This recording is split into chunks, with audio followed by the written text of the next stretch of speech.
Gracias, Marta, gracias, Sofía, gracias, Marta, por estar aquí en La Otra Voz. Bienvenidas, ¿cómo están? Bien, gracias por invitarme. Un gusto estar con Sofía y contigo aquí. Y con tu audiencia, obvio. Sí. Sofía, ¿cómo estás? ¿Bien? Sí, muchas gracias, Julio. Muy contenta de estar otra vez aquí contigo, compartir el espacio con Marta y pues también muchas gracias por la invitación.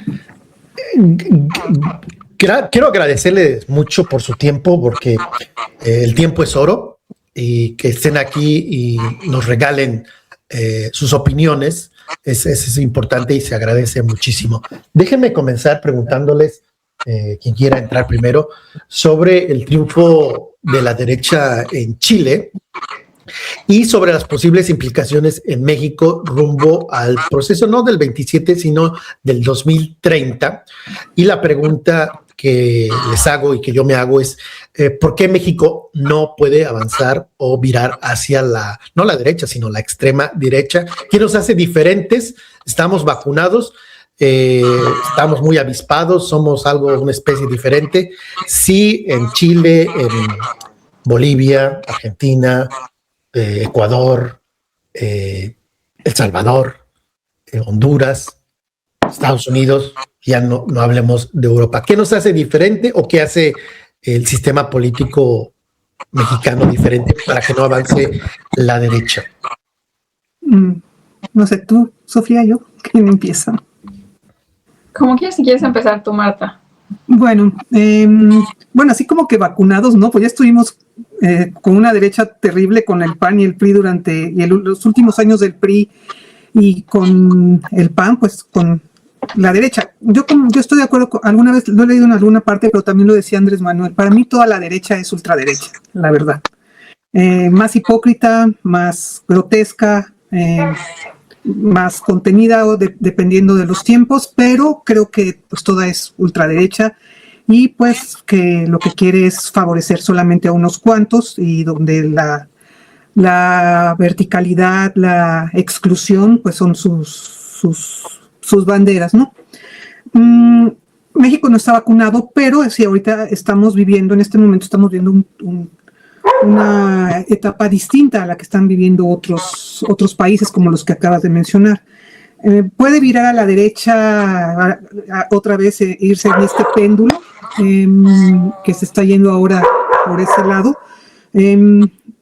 Espero que no, creo que en este momento no. ¿Por qué? Porque hay un proyecto de nación, porque aquí sí es, como decía Andrés Manuel, como sigue diciendo Claudio y lo sigue, estar siempre cerca del pueblo. Nosotros, en ese caso, cada caso es distinto, Argentina, Chile, pero bueno, la andanada que viene de Estados Unidos, de Europa, de esos grandes capitales que están financiando todo este tipo de virajes en América Latina, pues bueno, es muy grande, es una cantidad de dinero enorme, con todos los medios de comunicación dirigidos a eso, a tratar de crear un clima para que haya ese viraje. Pero en el caso, por ejemplo, de Chile, he estado leyendo algunas cuestiones. Ahí realmente la persona que estaba sucediendo, Jara, creo que se llama la candidata, que iba a seguir el camino de Boric. Realmente no lo dicen los analistas de Chile, que no tenían un proyecto de nación. La única cuestión era el fascismo, el miedo al fascismo que iba a venir por parte de Cartelo, del candidato que ganó de la derecha, y que realmente un proyecto cercano al pueblo, cercano a la gente, no estaba. Por eso, y eso es muy diferente a lo que existe en nuestro país, en que sí hay un proyecto de nación desde hace mucho tiempo, que se ha ido forjando desde 2006, desde antes, ¿no? Desde AMLO, que todos ese tipo de documentos que se hicieron hasta que ya llegó a la presidencia, y todos los cambios de reformas a la Constitución para revertir toda la modalidad neoliberal del capitalismo que existía en nuestro país. Entonces creo que en este momento no sé después, en el tiempo pueden pasar muchas cosas, pero en este momento por lo menos no. Como bien lo dice, lo reitera todas las mañanas Claudia Sheinbaum. el pueblo, estar cerca del pueblo, estar con el pueblo y pues bueno, seguir ahí. No es lo mismo, por ejemplo, vemos el caso, digo que cada caso es distinto.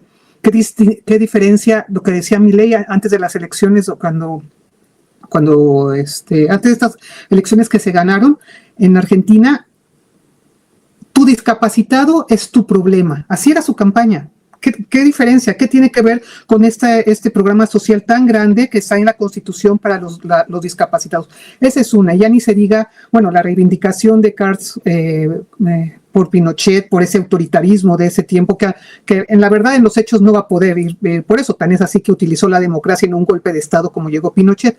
Pero de todos modos, pues eso, recordar la Operación Cóndor, las matanzas que hubo, pues, bueno, creo que no tiene nada que ver con lo que sucede en nuestro país, Julio. Es mi opinión, al menos hasta ahora.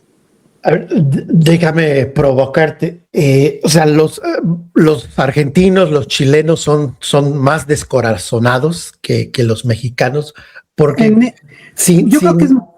sin exactamente la situación particular de Chile, pero suponiendo que Boric fue un mal presidente, pésimo, de lo peor, y que la candidata de Chile era malísima, la alternativa ante ello es virar, no a la derecha, sino a la ultraderecha, con un candidato ya hoy electo presidente nazi, hijo de un nazi, y partidario abiertamente de la dictadura de Pinochet. O sea, ¿será que son más descorazonados? No sé. Bueno, hay que ver como digo, cada país es distinto, su historia, el golpe, el trauma tan grande con lo que pasó con Salvador Allende, ese golpe de Estado, la Operación Cóndor fue terrible, los dejó con mucho miedo, y hay muchísimos factores, pero por ejemplo, ¿por qué Trump? ¿Por qué Milei? ¿Por qué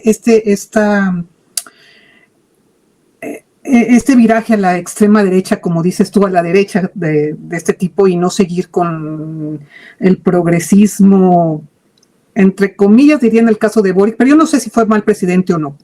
La gente decidió que no le gustó y quiso cambiar. Estaba leyendo algo interesante, no sé, que es un factor que podría debatirse, ¿no? Pero lo pongo aquí sobre la mesa. Dicen, ¿qué es lo que es eso de decir que son descorazonados? ¿Qué les pasa? ¿Qué tienen en la cabeza? ¿Por qué votan por esto? Los obreros, los trabajadores,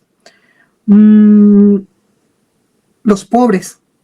Y dice, unos, bueno, apelan al miedo. Otros, en cambio, señalan estos excesos de los woks, no del género, de las reivindicaciones feministas, de las reivindicaciones trans, no las normales, sino los excesos. Y dicen, es que con Trump, con todo, están atrayendo a hombres jóvenes trabajadores, porque si los progresistas, sus excesos, dicen que eres un macho patriarcal, opresor, que no vales nada, no debes nada, no, eres un loser, eres un incel, eres un todo, los denigras. ¿Y qué hacen? Se van por la vía más tóxica, en donde Trump, en donde este señor Cartes, en donde Milei, le dicen, no, pues los que tienen la culpa son esos excesos, lo importante es tú sí vales, y lo que importa es tu patria, tu familia, tu libertad. La libertad ya sabemos a qué se debe. Es toda una amalgama pero es también un planteamiento. ¿Por qué atrajo a esta gente?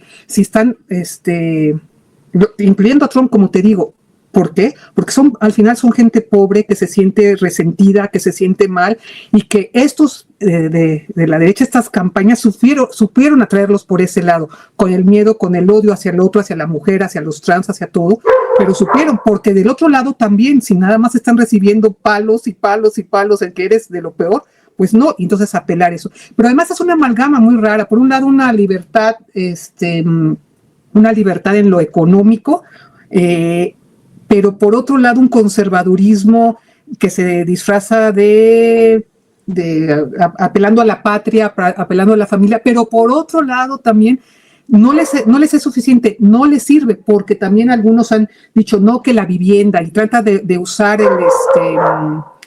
algunas reivindicaciones sociales también, tanto en Europa como en América. Es una amalgama muy extraña, pero que al final como sucedió con Hitler en el que se puso nacionalsocialismo. ¿Por qué se puso nacionalsocialismo cuando sus planteamientos y políticas eran totalmente contrarias al socialismo? Porque quería atraer a esa gente que estaba yéndose por el socialismo realmente, por los partidos socialistas de Europa, pero se llamó así porque quiso atraerlos. Pero bueno, sabía, y eso también hacen estas personas, atraerlos por ese lado, decir que les van a dar trabajo, ustedes sí valen, son machos, no machos, son hombres que valen mucho, trabajadores, y los que son malos son los migrantes, los indígenas, las mujeres que les están quitando sus trabajos y los llaman. Entonces hay una serie, no es una sola cosa, Julio, son muchísimos factores que están ahí y que hay que estudiarlos, porque eso es importante, esos excesos. Aquí yo estaba viendo eso, dije, bueno, es cierto lo del Trump, lo de Milei y lo del chileno,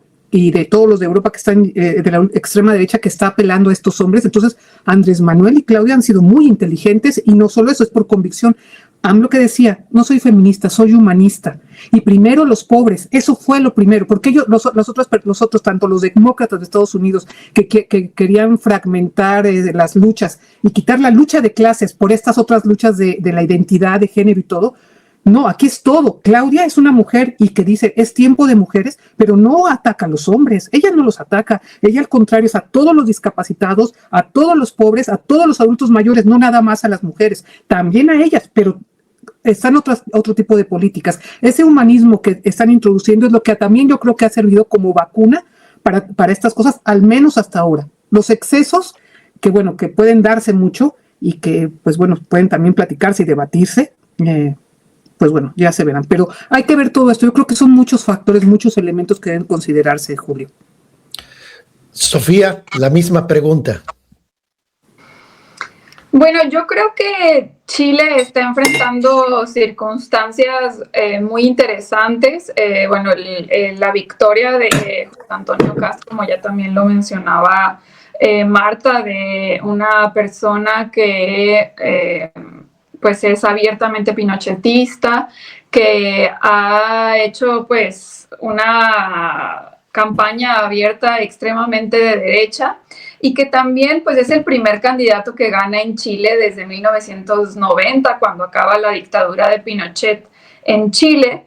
Y obviamente esto enciende las alarmas, ¿no? Creo que más allá de lo obvio, como culpar a Boric por tal vez posiciones tibias que ha tenido en algunas circunstancias internacionales o incluso algunas nacionales, creo que hay una situación particular e interesante que se debe de mencionar sobre Chile, y es que, pues bueno, la derecha, aliada también de los medios de comunicación, crearon una noción de que el problema de los chilenos, que se había estado manifestando prácticamente desde finales de la pandemia, es el tema de la inseguridad en Chile, ¿no? Que esta fue, yo creo que la campaña y la propuesta que más aclamó por parte de la derecha al pueblo chileno, aunque en realidad los números no respaldan que Chile sea un país inseguro. De hecho es el país más seguro de Latinoamérica, y de hecho del 2024 al 2025 tuvo una reducción en sus índices de seguridad. Sí hay una realidad en la que hay mucha mayor incidencia en la calle, en la vía pública, sobre balaceras, sobre altercados entre diferentes grupos de personas, que esto ha generado y ha aumentado la percepción de seguridad en Chile, ¿no? Creo que esto pues había ya generado bastante descontento en la población chilena, y que también, al igual que Donald Trump y al igual que algunos otros candidatos de derecha, han utilizado el tema de la inseguridad y además el tema de la migración para culpar de las causales principales de sus males, ¿no?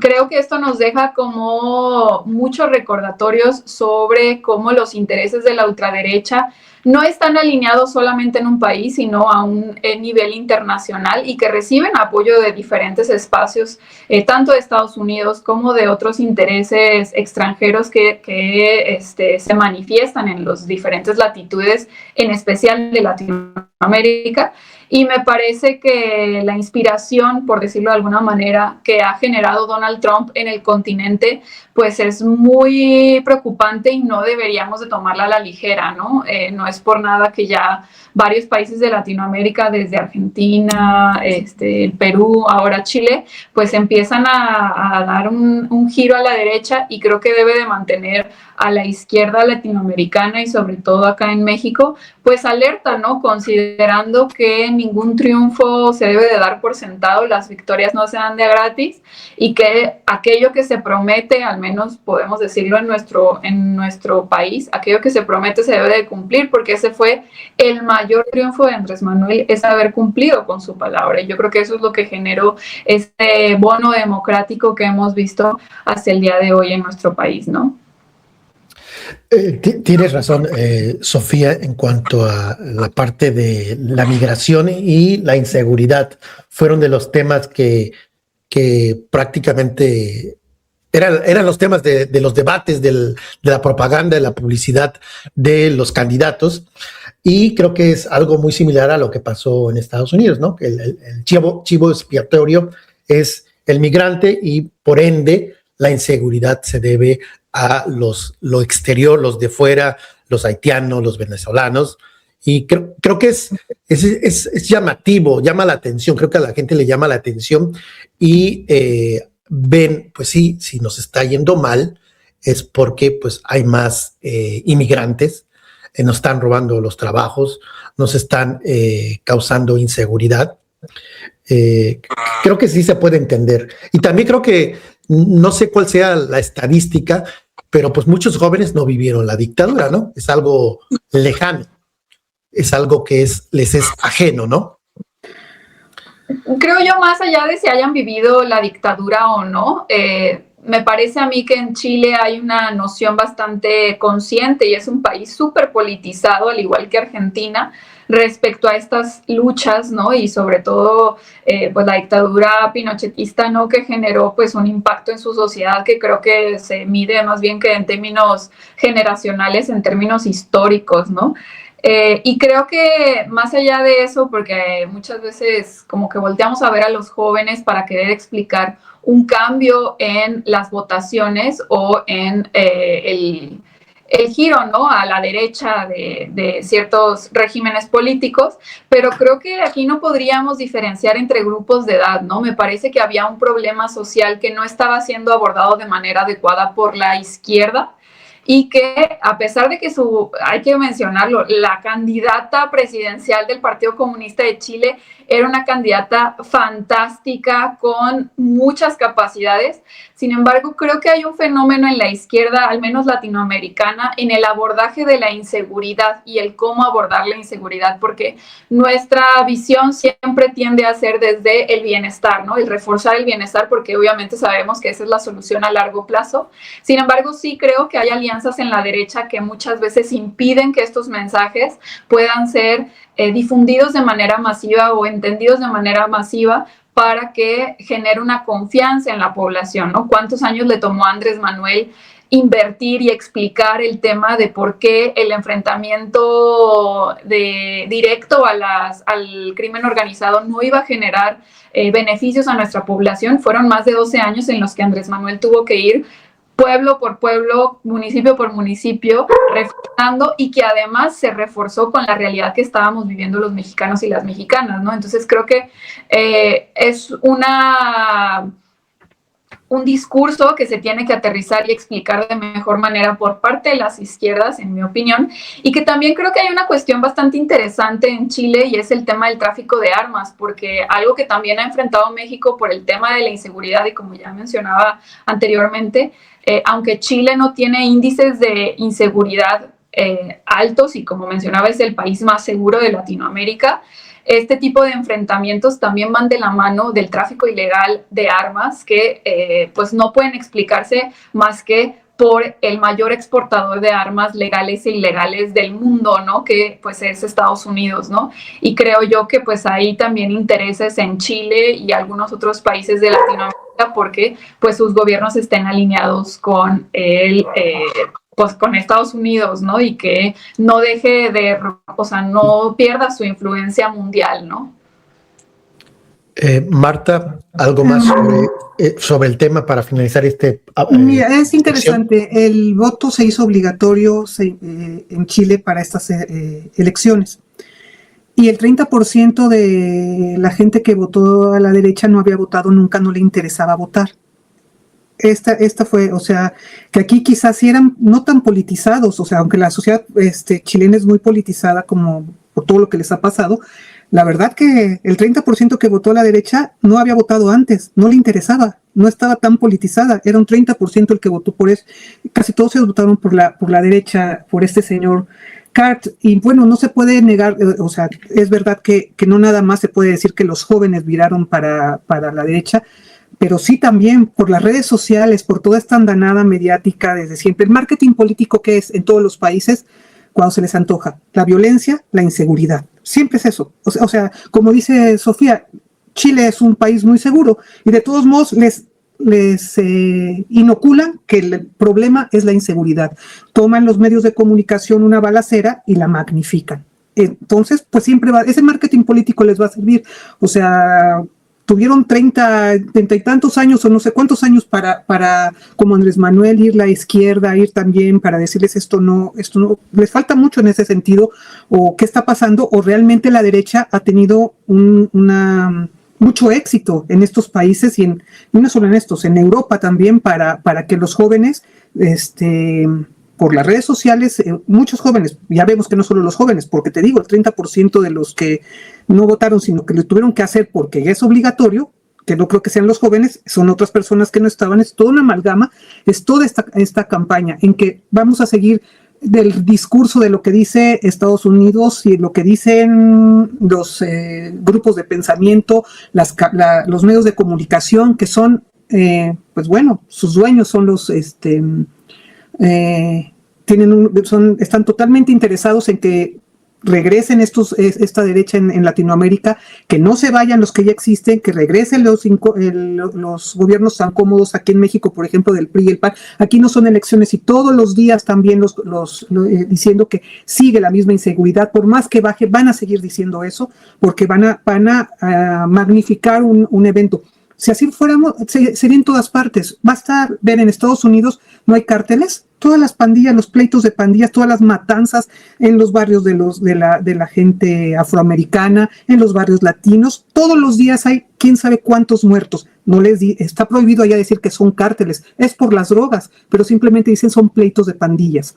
O sea, sí, es lo mismo, pero es una violencia terrible, pero allá no se magnifica. Igual en Europa también hay balaceras, hay matanzas, hay todo, pero hay la inseguridad y no se machaca en eso porque los intereses no están por ahí. Ahí están muy cómodos con sus gobiernos y con la Unión Europea y con que ya le ha dado la espalda a su mismo pueblo para implantar las políticas favorables al capital y no tienen por qué magnificar esas noticias tan terribles que puede haber también por el consumo de drogas en los mismos países nórdicos que deberían estar felices y todo.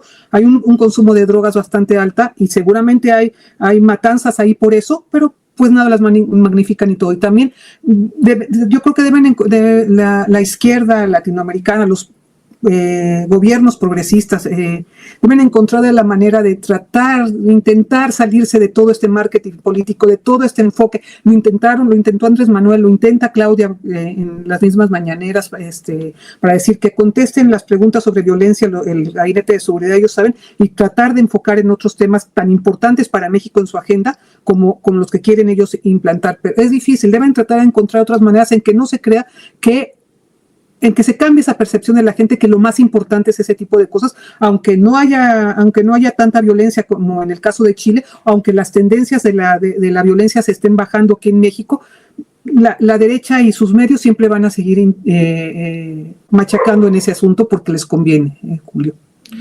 Aquí, apenas ahora que mencionas el voto obligatorio, hoy o ayer Monreal ve posible incluir voto obligatorio en próxima reforma electoral. Sofía, ¿querrá un autogol Monreal? No, yo creo que está bien. Es una iniciativa que se ha discutido durante varios años respecto a si debería de ser obligatorio o no el voto. muchas veces también se ha intentado someter a votación y no ha pasado. Entonces creo que va a ser interesante también la discusión en el Congreso y en el Senado al respecto. Creo yo que sería un buen ejercicio hacerlo obligatorio. También habría que ver las condiciones y las formas en las que podríamos garantizar que sea obligatorio, porque creo que actualmente uno de los mayores problemas para el acceso al voto pues es la accesibilidad de las casillas, la accesibilidad de tener la INE a tiempo y muchos otros elementos que creo que son bastante limitativos en nuestro país y que no siempre implican pues un desistimiento por parte de por parte de la población para votar, ¿no? Hay que recordar que pues en el 2024 tuvimos una de las votaciones más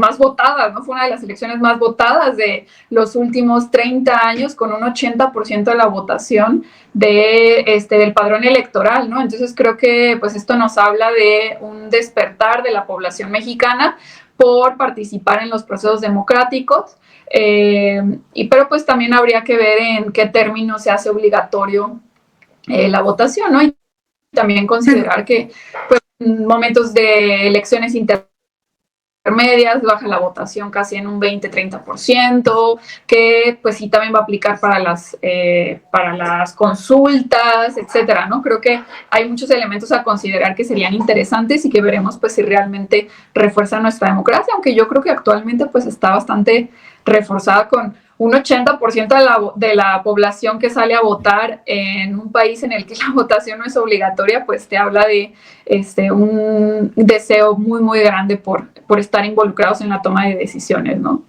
Y pues eso es bonito, ¿no? Que sea así libremente. Bastantes obligaciones tenemos todo el tiempo para que también se nos obligue y no se nos persuada, como dices tú, si no es un problema, si participaron tantos, ¿por qué hacerlo obligatorio? ¿Por qué? No entiendo por qué más obligaciones, no, y menos ahorita en esta situación que bien señala Sofía, que hubo tanta participación. ¿Para qué?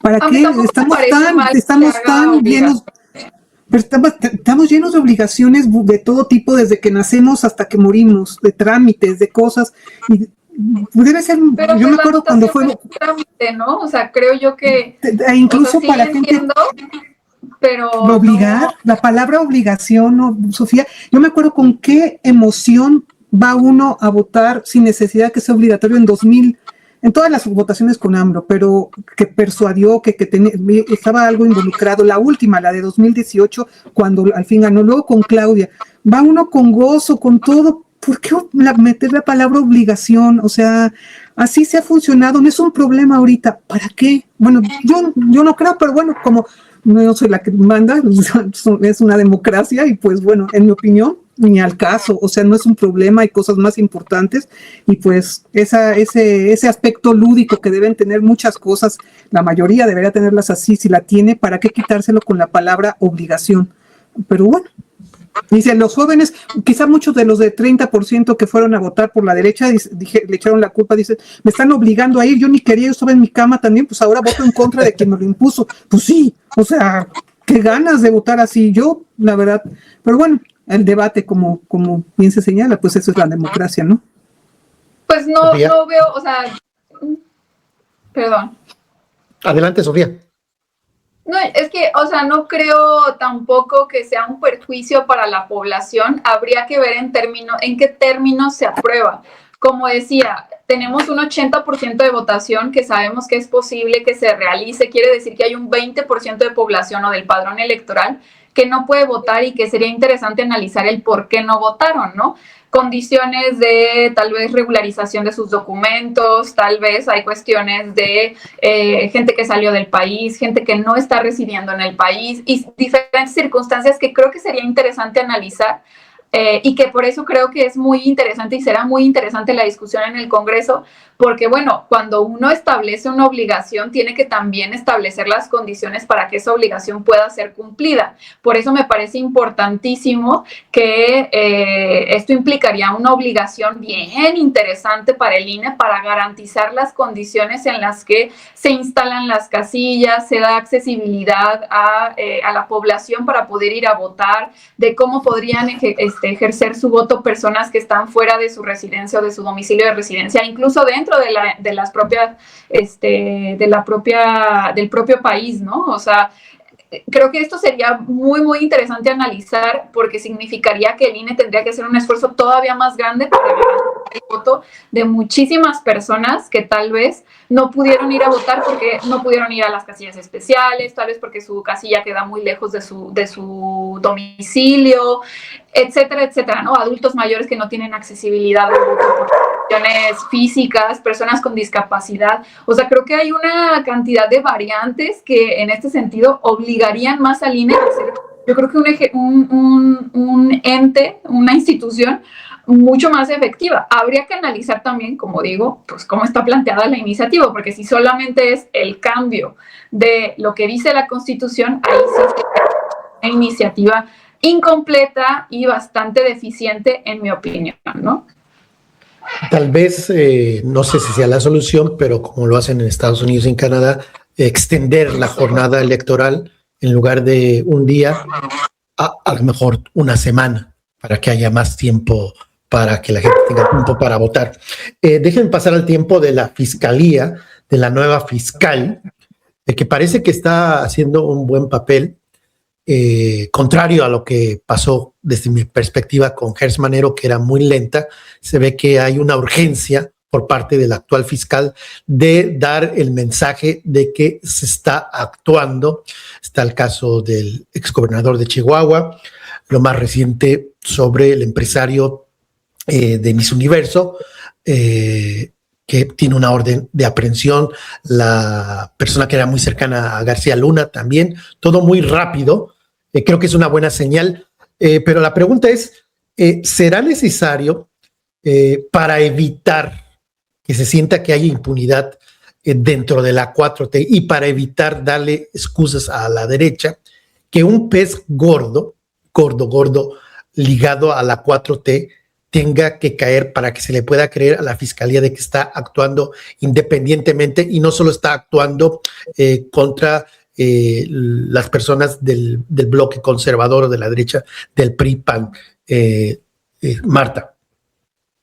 Bueno, yo quiero precisar antes de esto, del pez gordo, yo no soy de las que consideraba, no soy de la banda tuya y de la mayoría de los de Morena que consideraban que Hertz Manero hizo un mal papel. Yo no. A mí me parece que fue muy importante y es otra fase, y que Ernestina Godoy esté ahora es bienvenido y es otra fase, pero en la fase de Andrés Manuel a mí no me parece que haya hecho un mal papel, al contrario, sabiendo lo delicado que es este puesto, todos los poderes que pueden tener, y que eso permitió que no quisiera, y la autonomía que ya la dejaron el PRI y el PAN bien establecida, que podría ser un arma de muy peligrosa, porque esa arma podría, en gobiernos progresistas, ha sido todo eso, ese lawfare, todo ese tipo de golpes blandos a través entre el Poder Judicial, que estaba totalmente en contra, y ahora un fiscal que hubiera actuado de manera distinta, que se hubiera dejado encandilar con los cantos de las sirenas de los grandes intereses para desestabilizar al gobierno de AMLO con todo tipo de denuncias frívolas que pudieron obstaculizar este camino de la 4T. A mí me parece que actuó muy bien. En su momento también, Ernestina lleva muy poco tiempo, ya empezó con esto, con estos casos que tú señalas. Hertz Manero también trajo a Lozoya, estaba en Israel, Lozoya lo trajo de volada y está aquí en México. Ya todo lo demás, Julio Astillero, muchos, es que no se apura, no mete a la cárcel a la gente. Bueno, pues si se ven si se analiza todo el asunto de la justicia, de la fiscalía, del poder judicial, de todo lo que implica esto, es muy farragoso, no es tan fácil para que se arme un expediente y se presenten todas las pruebas, no las hay todo el tiempo, y además Lozoya todo este tipo de personas, Alonso, el de Altos Hornos, todas estas tienen a su disposición una batería de abogados impresionante, y además estaba a su favor tanto el Poder Judicial como todo este andamiaje jurídico que dejaron muy bien anclado los priistas y panistas para que todo eso fuera muy difícil poder tener procesos rápidos y justos y como uno quiere y con todas las pruebas a su favor. Sí reverberó todo esto en lo que decía Julio Astillero, Tortuguers, Álvaro Delgado, no se están haciendo los expedientes rápido. Claro que reverberó con todos los medios de comunicación que en ese momento sí odiaban a Gers. Cuando sacaron a Gers cuando salió Gers, entonces ya lo amaban, antes lo odiaban, dependiendo de esos son los medios de comunicación, les fascina eso estuvo muy, muy especial, pero claro que reverberó en la gente por una razón, lo que les llega a ellos, las fiscalías estatales, no la Fiscalía General de la República. Las fiscalías estatales, tanto en la Ciudad de México, que están mucho mejor, y todas las fiscalías estatales en todo, una lentitud, una corrupción, una cosa terrible que viene desde hace mucho tiempo con presupuestos raquíticos de los neoliberales, del capitalismo que les fueron quitando lo mínimo porque no les importaba, con tener influencias en las fiscalías para los poderosos era suficiente, lo demás no. Claro que reverberó en eso, pero en realidad no me parece que hubo un mal papel de Gers Manero. Ahora Ernestina está en esta situación, está siendo rápida, bueno, todavía falta mucho, eso no implica nada más, ni que ya lo dijo la misma presidenta cuando le siguen preguntando, van a enjuiciar, ya que se cambió la fiscalía, van a enjuiciar a los expresidentes, van a hacer eso, que dijo, bueno, nosotros seguimos con que no, a menos que haya información que nos lleguen, pues la vamos a otorgar porque ya se hizo una consulta y la mayoría de la población no quiso y no vamos a gastar en eso de aquí ahora en adelante. Ahora, ¿es necesario que caiga un pez gordo de Morena? Bueno, si es parte de una investigación bien fundada y no solamente con ganas de que haya un quinazo, que haya un chivo expiatorio, que haya un golpe espectacular para que digan que no hay una impunidad, pues si se hace, pues está bien, o sea, qué bueno, se hará. Si no, si nada más pues por lo otro, pues eso no le hace ningún bien a la justicia y no creo que vaya por ahí Ernestina Godoy. Si es parte de una investigación, qué bueno, bienvenido, una investigación de fondo real y que lleve a eso, pues bueno, pero no solo para golpes espectaculares, las cosas van por otro lado. Lo que sí es que creo que es una buena que ya haya cambiado de fiscalía, ya Gers Manero ya hizo su papel, ahora viene otro, que haya mayor coordinación con el equipo de Claudia, era de su equipo Ernestina, ahora y con Omar García Harfuch también, y yo creo que va esta otra etapa en que se requiere otra percepción, en que estamos con toda esta campaña otra vez donde se usan las banderas de inseguridad, de impunidad, de corrupción, de violencia, que todo este equipo esté coordinado y que bueno, bienvenido. Sobre todo, hay una cosa, creo que Gers Manero en eso sí no estuvo muy atinado, bueno, que estaba en otras cosas o no solamente es él, es todo, la manera de comunicación de la fiscalía para construir la percepción, no construir, abonar a la percepción de la gente de que sí se está llevando a cabo. Quizá él se quedó en los tiempos del PRI más opacos, en que no se hacía por cuestiones también de seguridad de los procesos, de privacidad, no se hace, pero yo creo que puede encontrarse maneras, y espero que lo haga Ernestina y esta nueva fiscalía, para tener una mejor comunicación con la sociedad, con la población y con los habitantes, Julio. Sofía. Pues fíjate, yo creo que aunque cayera un pez gordo de cercano a Morena o a cualquier otra figura que actualmente está en gobierno, no creo que eso genere que la oposición, el PAN, el PRI o cualquier otra persona que no coincide con este gobierno, pues tenga afinidad, ¿no? O le crea a la capacidad de Ernestina, ¿no? ¿Por qué? Pues porque hay una cuestión ideológica que les impediría reconocer este tipo de aciertos, ¿no? A mí me parece bastante interesante la eficiencia que ha tenido Ernestina desde su nombramiento, ha sido muy quirúrgica respecto a los movimientos que ha hecho dentro de la Fiscalía, que también era algo que se le exigía a Gers Manero desde hace varios años. También que, pues, se ve una eficiencia diferente, sabemos que pues no era una fiscalía que estuviera completamente cerrada ni o sea, que no tenía ningún tipo de movimiento, pero sí llamaba la atención, ¿no? La importancia de muchísimos casos que quedaron prácticamente pues inconclusos, sin avances considerables, sin este acompañamiento que hubiéramos esperado de un proceso de transformación como el del sexenio pasado, ¿no? Creo yo, la Fiscalía General de la República, bajo el mando de Gertz Manero, quedó con muchas deudas a deber, ¿no? Y vemos, pues, a unos cuantos días de su nombramiento, la propia Ernestina Godoy empieza a hacer movimientos. Vemos que, por ejemplo, se cambia a quien era la titular de la Fiscalía de Asuntos Internos, encargada de las investigaciones a servidores públicos, Adriana Campos, que estuvo desde el 2016, ¿no? Y que esta persona, a pesar de haber estado en investigaciones, involucrada en investigaciones como las de la estafa maestra, pues no tuvo avances significativos, ¿no? Ahora pues está designado Richard Urbina, una persona que estuvo muy cercana a Ernestina durante la Ciudad de México, durante su gestión en la Ciudad de México, que estaba pues en la Fiscalía también de los delitos cometidos por servidores públicos. Creo que esto pues nos dará, esperemos, mayores resultados respecto a las investigaciones a servidores públicos, que sabemos que algunos todavía están colados dentro de la 4T, sí, pero también, por ejemplo, en gobiernos estatales o incluso en gobiernos municipales que esperemos puedan tener pues cabida en las investigaciones y sobre todo en los procesos de la Fiscalía, ¿no? Creo yo va avanzando con pie certero Ernestina y pues esperamos grandes resultados, porque en la Ciudad de México, en esta combinación con Omar García Harfuch, pues tuvieron muchos resultados positivos, que creo que es lo que muchos y muchas mexicanas esperan, ¿no?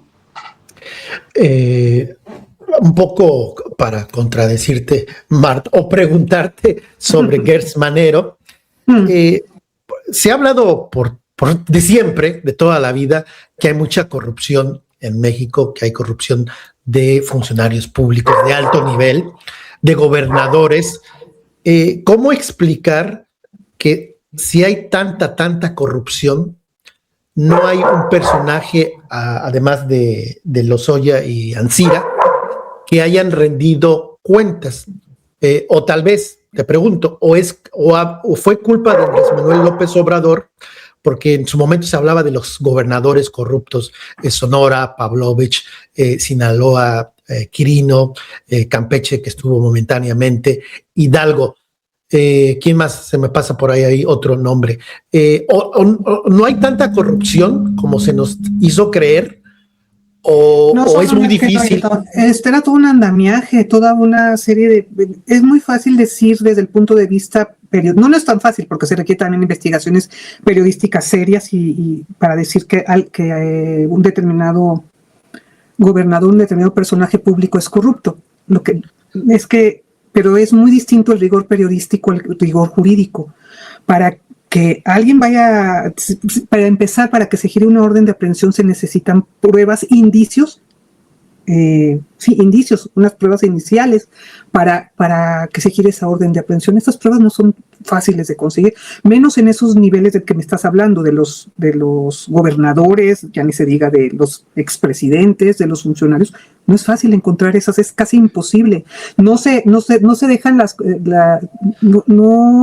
hay además un pacto de silencio entre los cómplices, entre todos los que están ahí, todo un entramado, y además tanto jurídico como político, que es muy difícil eliminarse. Tiene que ser una labor impresionante, y a veces ni siquiera se consiguen las pruebas, a veces con pruebas circunstanciales. Y no solo es en nuestro país, Julio, es en todo el mundo es así.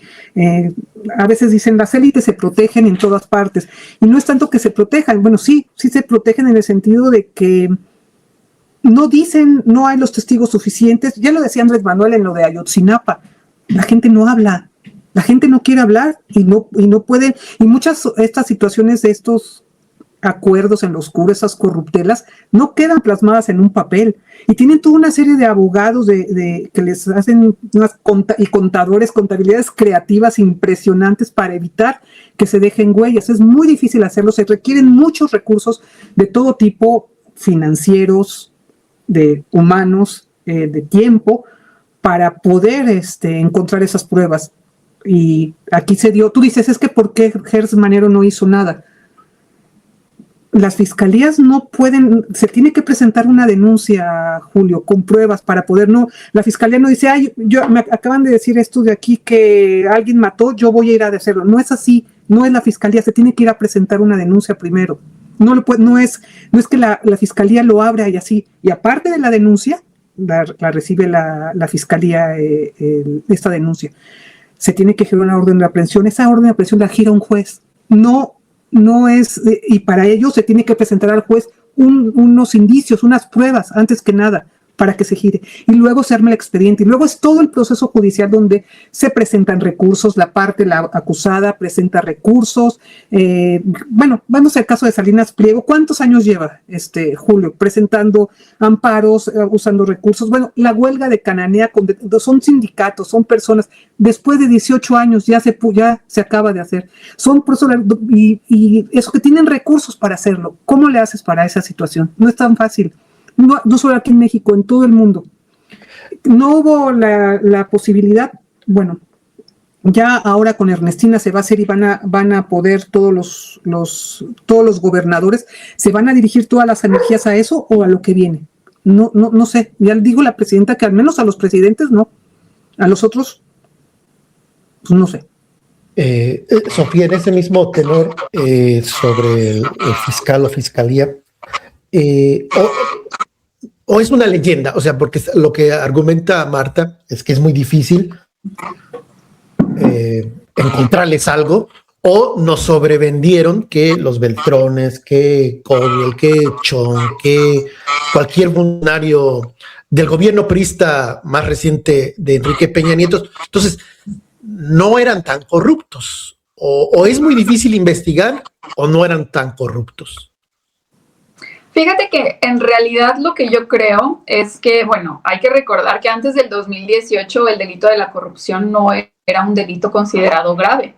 Entonces, ahí hay elementos administrativos y jurídicos que hay que enfrentar, ¿no? También creo que en este periodo neoliberal, si uno analiza qué tanto se reforzó nuestro código penal y acusatorio para lograr la condena respecto a casos de corrupción, pues lo que podemos encontrar es que no se reforzó en nada, ¿no? Hay muchas inconsistencias todavía, no hay suficientes elementos para que administrativamente se pueda determinar y por tanto investigar o culpar, ¿no?, sobre delitos de corrupción, ¿no? Pero lo que sí hemos visto a partir del 2018, que creo que es pues nos dan y nos aportan elementos importantes que llaman mucho la atención, fueron las investigaciones respecto al origen de los recursos, ¿no? Cuando tenemos esta unidad de inteligencia financiera que nos permitió al menos por parte del Poder Ejecutivo, llevar investigaciones, presentar carpetas de investigación para que fueran dadas con el seguimiento por parte de la Fiscalía respecto a enriquecimiento ilícito, respecto a lavado de dinero, a diferentes delitos que conllevaban con una prueba sustancial como es el dinero. Pues tenemos y hablamos de un mecanismo y de una institución que permite este tipo de investigaciones, ¿no? Tristemente, durante la gestión de Gertz Manero no vimos un avance, incluso vimos el choque con la unidad de inteligencia financiera con Santiago Nieto, incluso evidenciada por el propio presidente Andrés Manuel López Obrador en una que otra mañanera.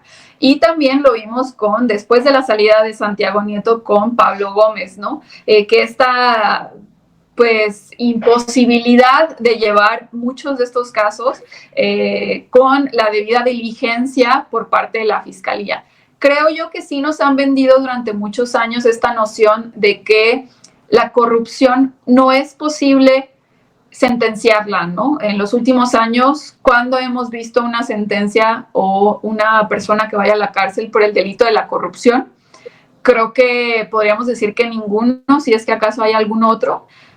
Sí hemos visto sobre tráfico de influencias, sobre enriquecimiento ilícito, sobre algunos otros delitos que digo menores, pero que llaman la atención, ¿no? Y en este sentido, creo yo que durante los primeros años de la gestión del expresidente Andrés Manuel López Obrador, tuvimos muchísimos casos que tenían los elementos para investigaciones pertinentes de las gestiones priistas, al menos, que no habían proscrito, y que no vimos una fiscalía que tuviera la debida diligencia o que tuviera el ahínco suficiente para llevar las investigaciones. Sea una decisión política, sea una decisión tal vez con complicaciones administrativas o legales, pero pues los hechos es que terminó siendo decepcionante no ver este tipo de investigaciones y que sobre todo que esas posibles investigaciones no se vieran en acciones tal vez más contundentes, ¿no? Déjenme ahora pasar al tema de la jornada de 40 horas. Una noticia positiva, una gran noticia para México o pues simulación, porque no entra en vigor el próximo año, sino entrará en vigor hasta el 2030.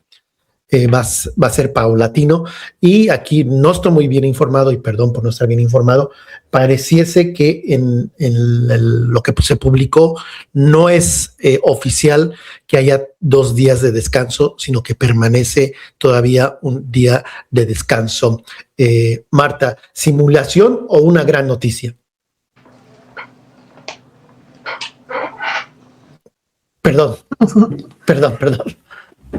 Creo que ninguna de las dos cosas. Simulación no es. Se han llevado a cabo una serie de negociaciones entre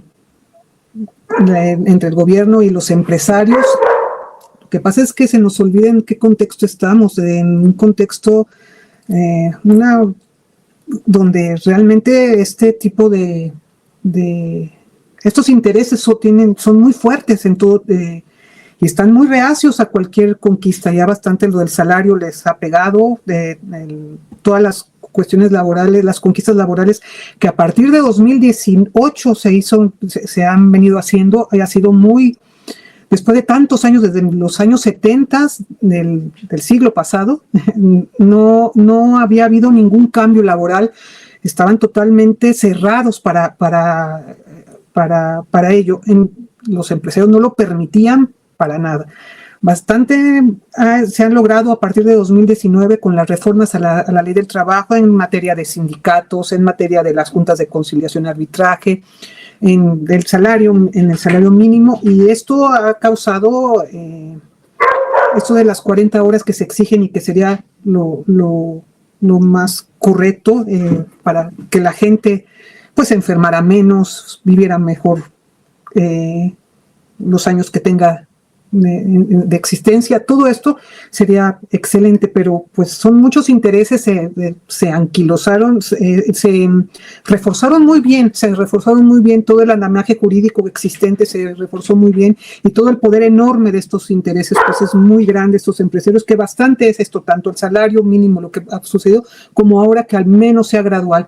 Tenemos a gente que supuestamente es muy culta, muy decente, como Slim, que dice que la gente debe trabajar más y que la edad de jubilación debe ampliarse todavía más, y son los empresarios que pues son menos nocivos supuestamente, porque me parecen igual que otros grotescos como Salinas Pliego. Creo que es un pequeño avance, no es la gran conquista, eso que sea esta gradualidad, que hasta 2030 se vayan a hacer, y la implementación cómo se va a dar, y si no se va a quedar en letra muerta, si va a tener que haber una vigilancia total para que realmente se ponga en marcha bien. Pues bueno, no es una gran conquista, deja mucho que desear todavía, pero una simulación creo que tampoco es. Se han logrado muchas conquistas laborales para la gente, para los trabajadores, pero falta todavía bastante, y si hay colectivos, frentes que siguen luchando, sabemos que los van a manipular los medios de comunicación, que van a decir que es un fraude Morena, que no es cierto, que el gobierno no está haciendo nada. Eso la conquista que sea, no la van a ningunear, como es el salario mínimo, el alza, van a decir que no sirve, que eso no es, o van a tratar de enfrentar a los grupos que quieren que se mejore todo esto con el gobierno. Por eso creo que no es una simulación, es muy difícil lo que se ha logrado, pero creo que, pues bueno, pequeño avance es y eso se agradece después de todo lo que había existido antes, pero tampoco decir que todavía falta mucho para decir que es una gran conquista, Julio. Sofía, sobre lo mismo, simulación o un gran avance. Yo creo que es un avance histórico, definitivamente. Lo que se ha estado logrando en términos de certeza laboral en los últimos 7 años, pues nos habla de, pues no avances menores, ¿no? El aumento del salario mínimo, la certeza respecto a las elecciones con los sindicatos, la prohibición del outsourcing, que también tiene muchos temas pendientes, creo que hay la regulación de las trabajadoras del hogar. Hay muchos temas que nos hablan de cómo hay un especial énfasis por parte de los gobiernos de Morena o que han emanado de Morena por dar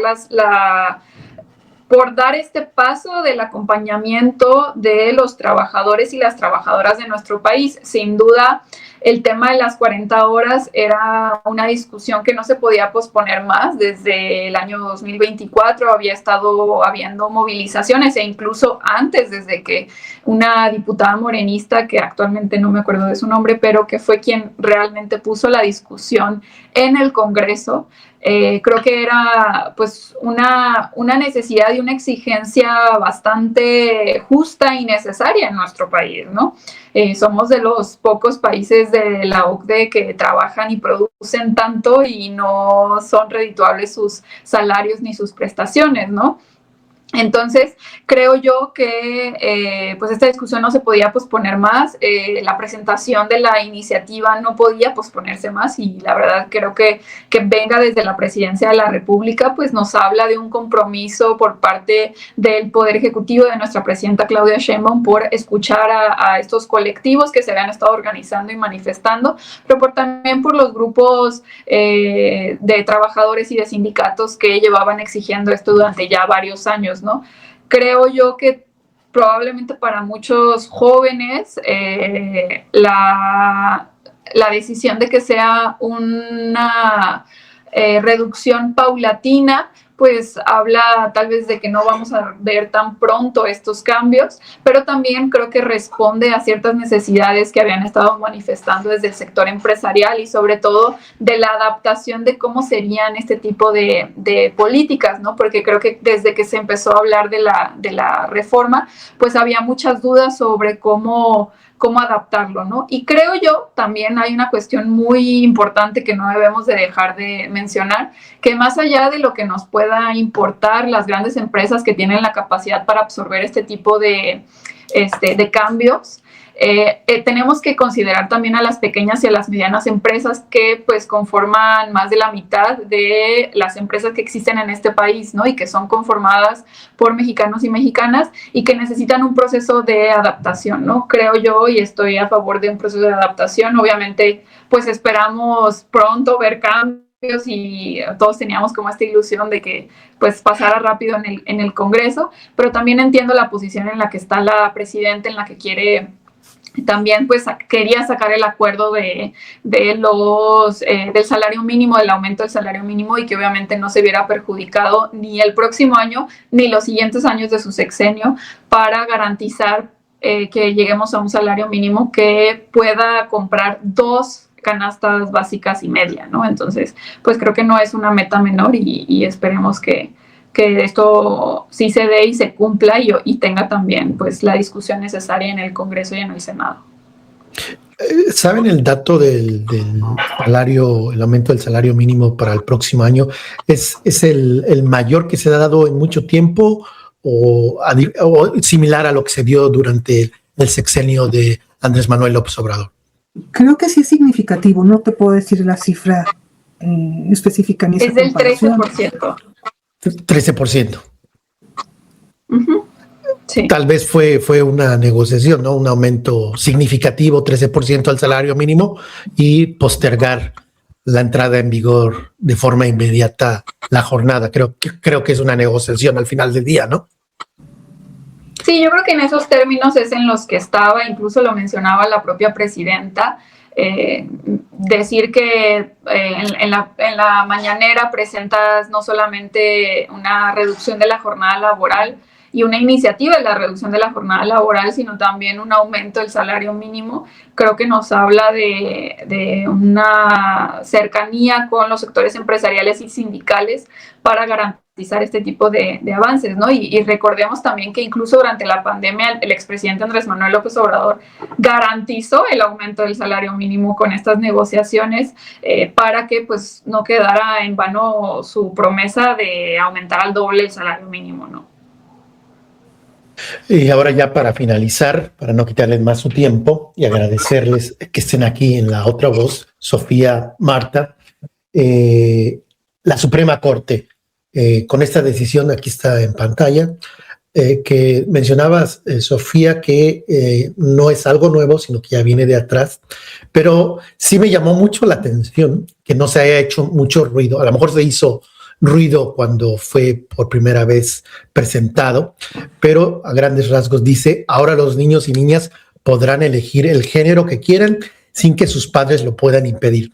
El fallo de la Suprema Corte que defiende la identidad de género, algo que ha generado muchísimo ruido en Estados Unidos y que pues no sé si le haya causado la derrota a los demócratas y le abrió más la puerta al Partido Conservador de Estados Unidos, pero es un guiño, o pareciese, algunos dirán, la Suprema Corte se está wokeizando, porque si uno ve desde la perspectiva de los Estados Unidos, desde la derecha, esto es parte de la cultura woke, donde pues próximamente pues se van a cambiar de sexo y todo mundo va a optar por cambiarse de sexo y pues ya no va a haber reproducción y más teorías de conspiración, no va a haber aumento de la población. ¿Algo positivo? ¿Ven como algo positivo o nos estamos wokeizando? ¿Quién quiere empezar? Adelante, Sofía, si quieres.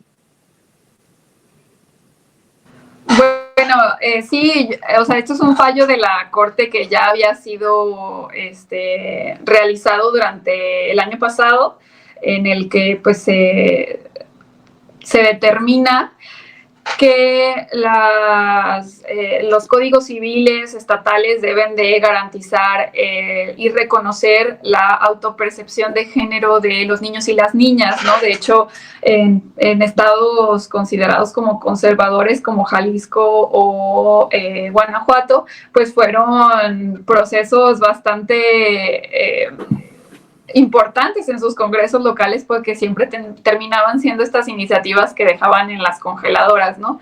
Creo que es un avance significativo para la comunidad trans en nuestro país, desde hace algunos años que se reconoció y se garantizó y se buscó garantizar el cambio de los documentos oficiales para las personas trans, pues ahora hablamos pues de reconocer para los niños, niñas y adolescentes que se puedan autopercibir con su identidad que ellos decidan, ¿no? Creo que esto nos habla de un país más igualitario, de un país con una diversidad sexual y de género que pueda abiertamente pues decidir sobre sus orientaciones, sobre sus identidades. Y al final del día, más allá de lo que pueda decir la derecha sobre este supuesto peligro y todo, la realidad es que una sociedad que tiene una diversidad amplia y reconoce a sus diversidades y a sus diferencias, pues se fortalecen, ¿no? Porque pues tienen lazos afectivos, solidarios, mucho más sostenibles y además que nos permiten lidiar con nuestras diferencias de manera diferente, ¿no? Creo yo que esto fortalece a una democracia y que también creo que a veces por parte de los grupos conservadores y de ultraderecha, tiende a haber esta idea de que las feministas o la comunidad LGBT está buscando que los niños se perviertan o que estén desde los 2 años o los 3 años tengan comportamientos diferentes o sexualizados, ¿no? Y creo que pues no hay nada más alejado de la realidad, ¿no? Lo que se busca es que si un niño o una niña se identifica con un género diferente a su sexo asignado al nacer, pues tenga la libertad de pues tener el refuerzo del Estado y de su familia y de las instituciones del gobierno para poderlo expresar y sobre todo los espacios de confianza para poderlo platicar y poderlo manifestar, ¿no? Creo yo que a veces se considera como que son locuras, pero este tipo de juicios que tenemos respecto a las personas trans son juicios que teníamos respecto a las personas que estaban, que tienen una orientación sexual hacia el mismo género, ¿no? Lesbianas, bisexuales, gays. Creo yo que también vale la pena que analicemos que el avance y el reconocimiento de estas diferencias y de estas identidades y orientaciones pues no afectan realmente a la sociedad, no afectan más que en hacernos más abiertos y saber reconocer que pues como humanos todos tenemos diferencias y no hay ningún problema al respecto, ¿no? Y mientras los niños y las niñas tengan los espacios seguros para nombrarse, para reconocerse, para llevar estos procesos acompañados de profesionales y de aquellas personas que tengan el entendimiento y la apertura para eso, pues también tendremos sociedades con niños y niñas más saludables, con menos estigmas y también con más apertura para reconocer aquello que es diferente a ellos y a ellas, ¿no? Y aquí otra buena noticia desde mi punto de vista. Corte Suprema afirma que no debatirá la despenalización total del aborto. Hace 4 días se dio esta noticia. Marta, sobre el mismo tema, nos estamos wokizando. No sé, bueno, me gustaría saber quién de todos estos niños va a ser muy interesante, ¿no? Ver de aquí en adelante quiénes son los niños que vayan a pedir a sus papás que les cambien sus actas de nacimiento, sus documentos. El respetar sus espacios para que se expresen, el que alguien diga en un momento dado que quiere ser hombre, quiere ser mujer, se siente hombre, se siente mujer, debe respetarse, debe, tanto lo que uno quiera hacer, a quién quiere amar, con quién quiere estar, quién le debe gustar, eso ni se discute.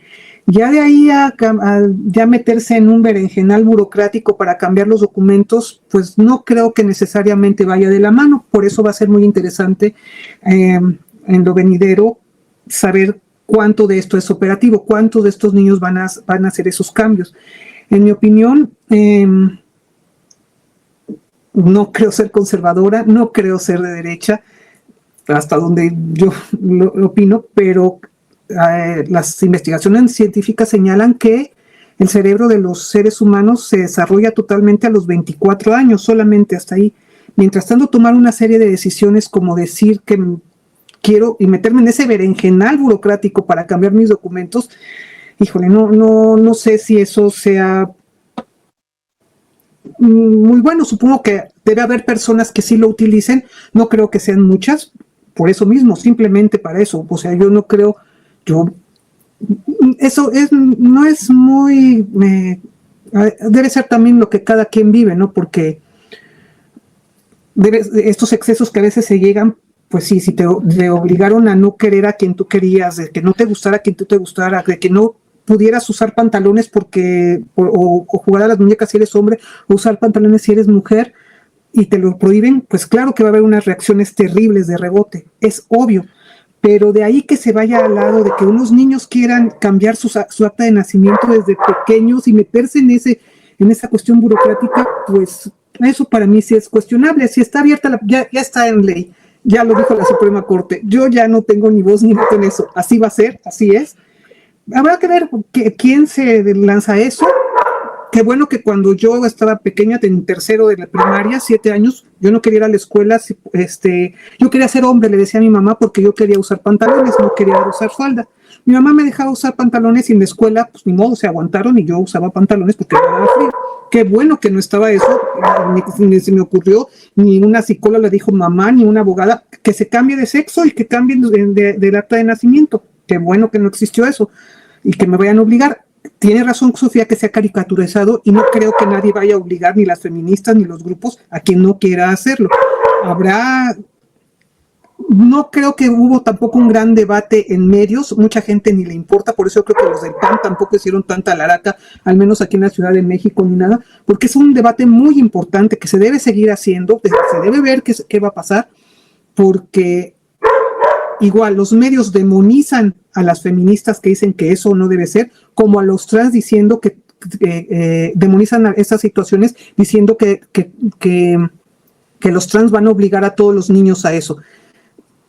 Igual que como el voto obligatorio, me parece que eso de cambiarte dar esta prerrogativa más allá del respeto que se le pueda dar a las personas, cambiar esta cuestión y todos estos documentos, me parece un poco ocioso, que no venía en nuestro país ni al caso tanto. A lo mejor sí, a lo mejor yo estoy equivocada y no lo sé, sí va a haber muchísima gente que quiera, muchos niños que quieran ir a que les cambien el acta de nacimiento, pero bueno, por otro lado, si se tienen herramientas y hay, por lo menos sirve para alguna persona y no le hace daños a otras, pues está bien. Simplemente no creo que un niño sepa exactamente a esa edad qué es lo que quiere ser así definitivamente, y mucho menos en algo tan importante como, porque esto no nada más conlleva estos documentos, conlleva también toda esa medicalización y que te cambien de sexo y que te cambien de todo, y que pues bueno, habrá a ver también a quién le conviene mucho eso, a todos los laboratorios, a toda esta industria médica que también le conviene ese tipo de situaciones, porque hay muchos puntos en ese debate, no nada más es el respeto a la expresión de si quiero ser hombre o si quiero ser mujer, hay muchos elementos que nunca, no se tocaron. En los medios de comunicación tú los ves, Julio, no los hay realmente, no los hay en los grandes, ni siquiera pues, de los de la derecha, son cosas que a lo mejor en Estados Unidos, por eso todas esas reacciones tan feas, a lo mejor allá sí se hicieron esto, pero de todos modos, con el sesgo que tienen los medios de comunicación, de que todo lo toman como escándalo, como espectáculo, realmente un debate serio no se ha dado en esos círculos, más allá de los círculos feministas, de los especialistas en estudios de género, más allá de todo eso, no hay ese debate, que creo que hay muchos elementos que deberían considerarse y que, pues bueno, ya se aprobó, ya todo, pero realmente no hubo, más allá de los círculos específicos, círculos académicos, a la mayoría de la población, vamos a preguntarles a la gente aquí si sabe eso y todo lo que implica. ¿O tú crees que sí lo sepan, Julio? La verdad desconozco, pero nada más un dato. En este caso no se está hablando que tenga que cambiar de sexo per se, sino definir por cuál sexo. Y en Estados Unidos, por ejemplo, cuando optan por cambiarse de sexo los niños, no hay una epidemia, no es que no es ahora epidemia, no, a lo que voy es si uno busca la estadística, es 0.00 y exactamente, tantos. Exactamente. No es que no se va a poner de moda, no es contagioso. No se va a poner de moda, pero no es un problema en sí, y el problema es que con uno que se cambie de sexo a los 6 años, y esta muchacha, ¿cómo se llama esta chica? Una actriz que hizo una película en Estados Unidos y que era mujer, algo de Juno, no me acuerdo cómo se llama, porque se llamaba de una manera y después se cambió de sexo, se cambió de todo, está muy arrepentida de haberse cambiado de sexo. Ese tipo de reversiones, ese tipo de cosas que no se toman en cuenta y que ahora, imagínate, ella estaba más grande cuando se cambió de sexo. Otros niños, sí que bueno que nada más sea de los documentos. Si se queda así, mejor, nada más que se cambie el documento y luego se cambia si no se quiere. El problema es que ese 0.001 también implica todo lo demás, Julio, que también puede implicar todo lo demás. Esperemos que aquí en México no suceda. En Estados Unidos sí sucede mucho eso. Y en Europa. Sofía. No, yo creo que, o sea, a ver, para empezar, hay que aclarar qué es la determinación de la Suprema Corte. La Suprema Corte sentencia que los niños y las niñas y adolescentes tienen la capacidad y el derecho de reconocerse con la identidad de género que ellos decidan, ¿no? ¿Qué es esto? Pues nos permite garantizar que no solamente los mayores de 18 años puedan tener esta determinación sobre su identidad de género, sino que los niños y las niñas y adolescentes pueden ser y pueden tener esta autopercepción y además que tanto instituciones, tanto de educación como de salud y de otros espacios, deben de reconocerles como tal, ¿no? Y que ahora determina, por eso el fallo en el caso de Sonora, porque además Sonora no había regularizado y no había homologado sus códigos civiles, pues que además de eso, de reconocerlo en sus códigos civiles, tienen también que garantizar los mecanismos para que este trámite pueda ser pronto y expedito. Y considerando también que los niños y las niñas y adolescentes tienen la capacidad para también solicitar este tipo de trámites, porque hay que recordar que muchísimos niños, niñas y adolescentes y personas de la comunidad trans, por el rechazo social que existe a este tipo de cambios en su propia percepción, en decirse del sexo, del género diferente a su sexo asignado al nacer, pues son rechazados socialmente, son expulsados de sus familias, llegan a estar en muchísimas condiciones de vulnerabilidad, ¿no? ¿Y qué es lo que debe de considerar el gobierno y el Estado en este sentido? Es, pues, uno, darle las condiciones y las facilidades para que puedan llevar a términos legales y en orden sus papeles. Y dos, pues también ayudar en la socialización respecto a este tipo de casos, ¿no? Para evitar la discriminación, para evitar la violencia que viven las personas de la comunidad trans, ¿no?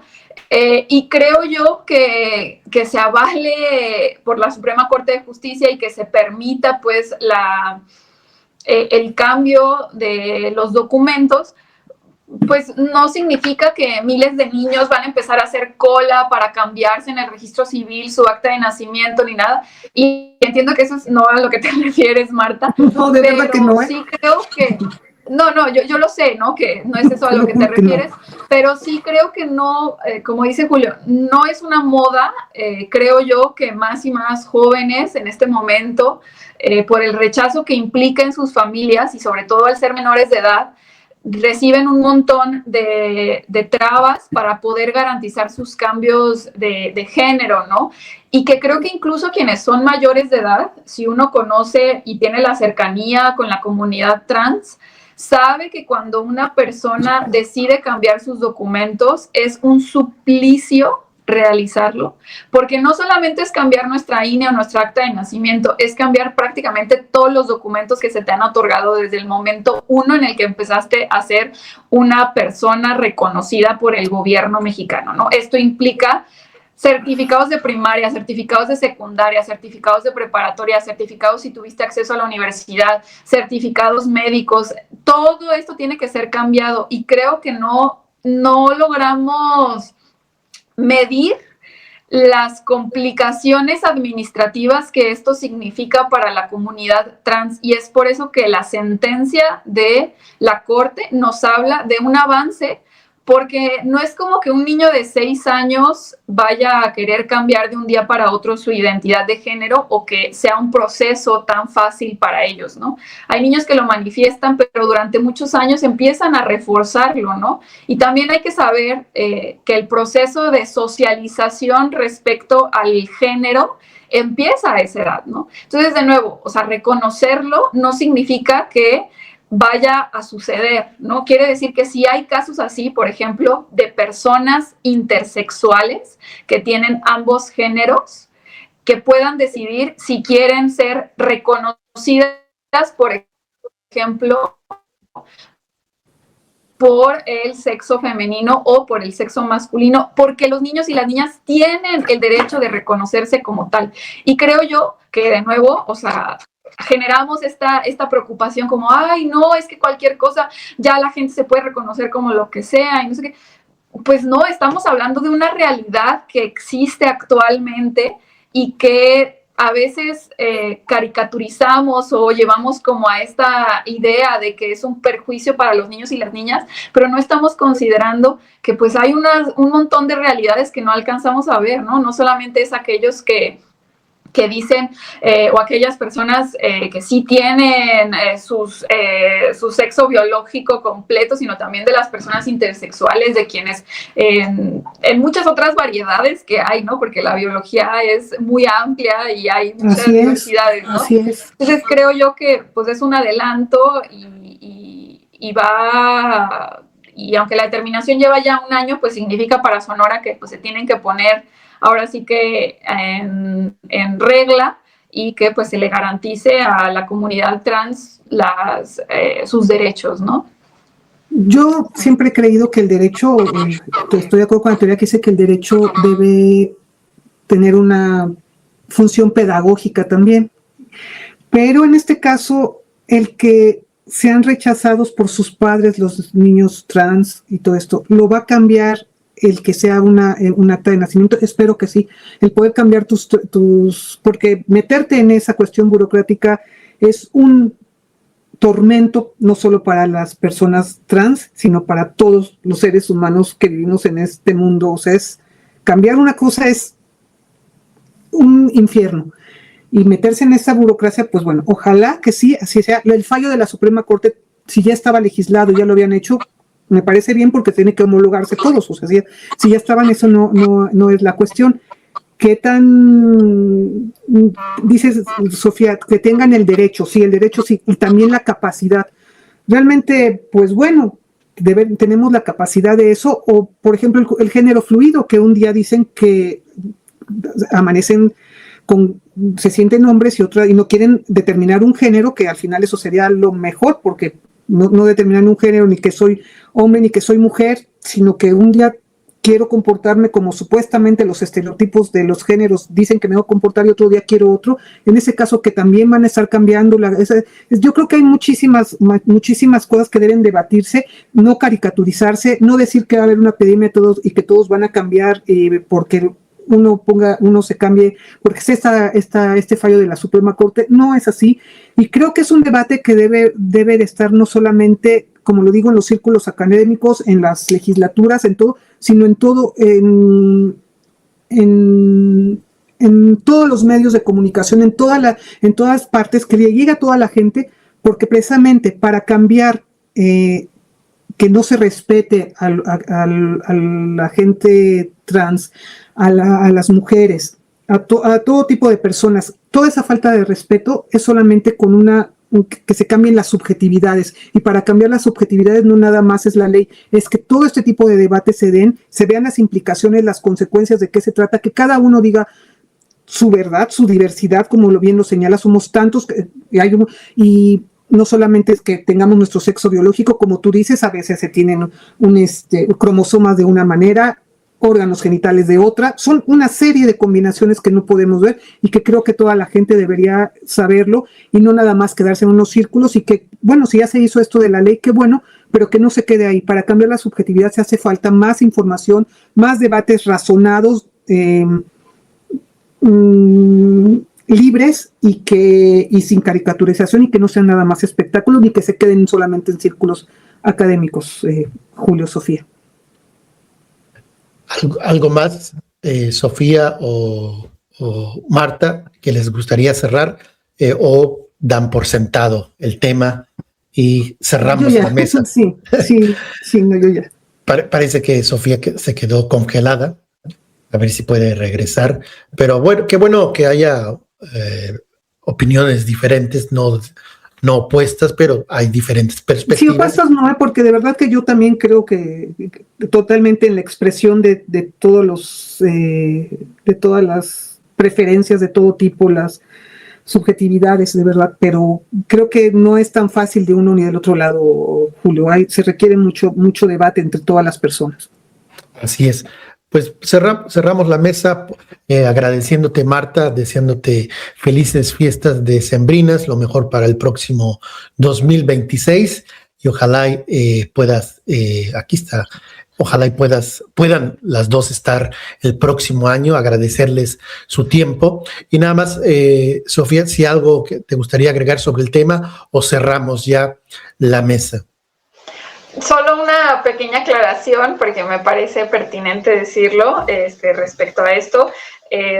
Lo que determina la Suprema Corte es que el Estado debe garantizar y debe ofrecer un mecanismo ágil, respetuoso y seguro que le permita acceder a las personas trans a una nueva acta sin discriminación y con el acompañamiento adecuado. Entonces, creo yo, no estamos hablando de que vamos a estar regalando medicinas para que cambien su sexo ni su género, y tampoco estamos hablando de que se vaya a hacer de la manera más sencilla, accesible, ¿no? Si incluso aunque se determine en la ley, sabemos que institucionalmente a veces lleva años garantizar este tipo de mecanismos, ¿no? Entonces, pues bueno, era lo único que quería aclarar. No, y la verdad lo que sí sería muy padre también es que la Suprema Corte o no sé quién, o ya hubiera vigilancia, que se permitiera ese trámite ágil, no nada más a los trans, a todas las personas, los trámites en el registro civil y en todas partes, de todo tipo, de correcciones de actas, de todo, se hiciera de manera ágil, porque no se hace y es un verdadero dolor de cabeza. O sea, no nada más para los trans, sino para todos. Todo este tipo de correcciones son ese tipo de burocracias que lastiman a la gente, que lastiman en su vida, y de burocracias infernales que bueno, a veces no la sabemos tampoco, cuando se muere alguien, cuando se tienen problemas en corrección de actas, son un infierno, no nada más para los trans, sino para todas las personas, y no nada más es una cuestión de género, que sea ágil, respetuoso, porque también los funcionarios pueden llegar a ser terriblemente groseros y nada respetuosos, y bueno, seguros, pues bueno, eso sí, entiendo lo que dicen, y eso sí más bien se aplica para las personas que tú dices. Ojalá que eso se aplicara para todos, Julio, Sofía. Gracias, Sofía. Gracias, Marta. Felices fiestas decembrinas, lo mejor para el 2026. Y antes de que se vayan, si alguien quiere seguirlas, contactarlas, escuchar más sus ideas, Sofía, tú tienes un canal en YouTube. ¿Cuál es tu canal? Sí, tengo uno que se llama Sofía Lameiro Díaz, como yo, y otro que es La Otra Frontera con Georgina Moreno, que emitimos todos los sábados. Y pues muchas gracias, Julio, un gusto estar aquí contigo, de nuevo también con Marta, muchas gracias también a toda tu audiencia. También me pueden seguir en mis redes sociales, que estoy como Sofía Lameiro Díaz. Marta, ¿dónde te pueden encontrar en Twitter? En Twitter como Lucasir, y en algunos programas, bueno, contigo, con otras personas que me han invitado a otros programas. En esto estoy ahorita, yo no tengo un canal de YouTube ni nada, pero bueno, estoy en distintos, cuando me invitan, pues bueno, aquí perfecto. Estoy. Y muchas gracias por la invitación, y un gusto estar aprendo mucho con las preguntas que haces y con lo que comenta Sofía. Muchas gracias. Y gracias a todos los que nos escucharon también. No, gracias a ustedes nuevamente por su tiempo. El tiempo es oro y se les agradece muchísimo que me hayan regalado casi 1 hora con 30 minutos. Bueno, gracias. Gracias.